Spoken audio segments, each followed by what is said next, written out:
আসসালামু আলাইকুম। শুভেচ্ছা সবাইকে এগ্রিকালচার হাউজের পক্ষ থেকে। আপনারা অনেকেই বলে থাকেন যে আপনার গাছে সার কিভাবে প্রয়োগ করেন। তো এটা হচ্ছে আমাদের ভিয়েতনামি নারিকেল গাছ এবং এই বাগানটি আপনারা এর আগেও দেখেছেন। এই হচ্ছে ভিয়েতনামি গাছ। এটা ২ বছর হয়েছে সম্ভবত। এবং এই পাশে হচ্ছে আমাদের গাছ আছে। এটা হচ্ছে পুরো একটি বাগানে। এখানে প্রায় ২০টার মতো হচ্ছে গাছ লাগানো আছে। তো এখন হচ্ছে এখানে সার দেওয়া হবে এবং এই জায়গাটি তার আগে হচ্ছে পরিষ্কার করে নেওয়া হবে। তো যে যেভাবে পারেন একটু ভালোভাবে পরিষ্কার করে নিতে হবে এবং যতখানি বেশি করে পরিষ্কার করা যায় সেভাবে পরিষ্কার করে নেবেন। এর আগে গোবর এবং বিভিন্ন ধরনের সার প্রয়োগ করা হয়েছিল, যার কারণে গাছের গোড়ায় অনেক পরিমাণে ঘাস হয়েছিল। আমরা হচ্ছে প্রতি বছর হচ্ছে একবার করে হচ্ছে গাছের গোড়ায় গোবর সার প্রয়োগ করে থাকি। তো আমরা হচ্ছে ৩ মাস আগে গোবরটা দিয়েছিলাম। তো এর জন্য এখন হচ্ছে কোনো গোবর দিব না বা এখন অন্য কোনো সার দিব না। এখন শুধু ডিএপি সার দিব, ডিএপি, যেটা অনেকে ড্যাপ সার বলে থাকে। তো এখন হচ্ছে আমরা শুধু উপর থেকেই প্রথমত হচ্ছে সারগুলো ছিটিয়ে দিচ্ছি। অনেকে অনেকভাবে প্রয়োগ করে থাকে, যেমন অনেকে হচ্ছে চারপাশে ৪-৫টা গর্ত করে, গোল গর্ত করে তার ভিতরে সার দিয়ে দেয়। এবং আবার অনেকে আছে যে গোলভাবে রাউন্ড করে তারপর হচ্ছে গর্ত করে তার ভিতরে সার দিয়ে তারপরে হচ্ছে আপনার মাটি দিয়ে ঢেকে দেয়। আসলে এগুলোর কোনো দরকার পড়ে না, এগুলো হচ্ছে উপর থেকে আপনারা এরকম ছিটিয়ে দেবেন। আমি যেভাবে দিই আর কি সেটাই দেখাচ্ছি, অন্যরা কীভাবে দেয় এটা আসলে আমার দেখার বিষয় না।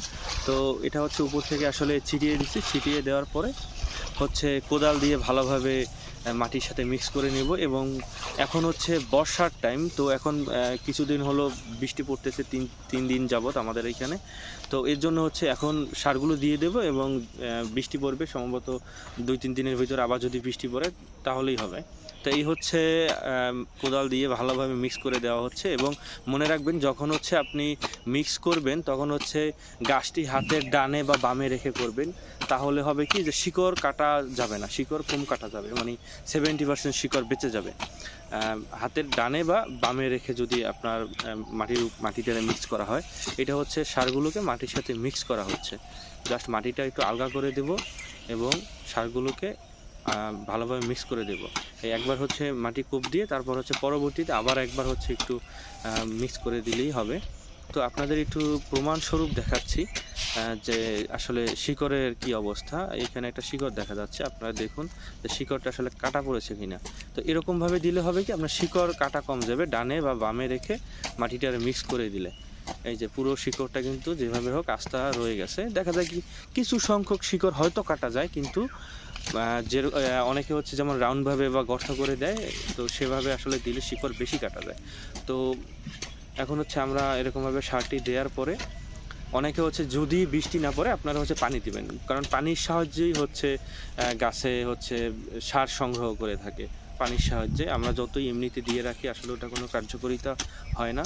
তো ডিএপি সার মূলত প্রয়োগ করার পরে ১৫ থেকে ২০ ঘন্টার ভিতরে তার হচ্ছে কার্যক্ষমতা প্রয়োগ করে।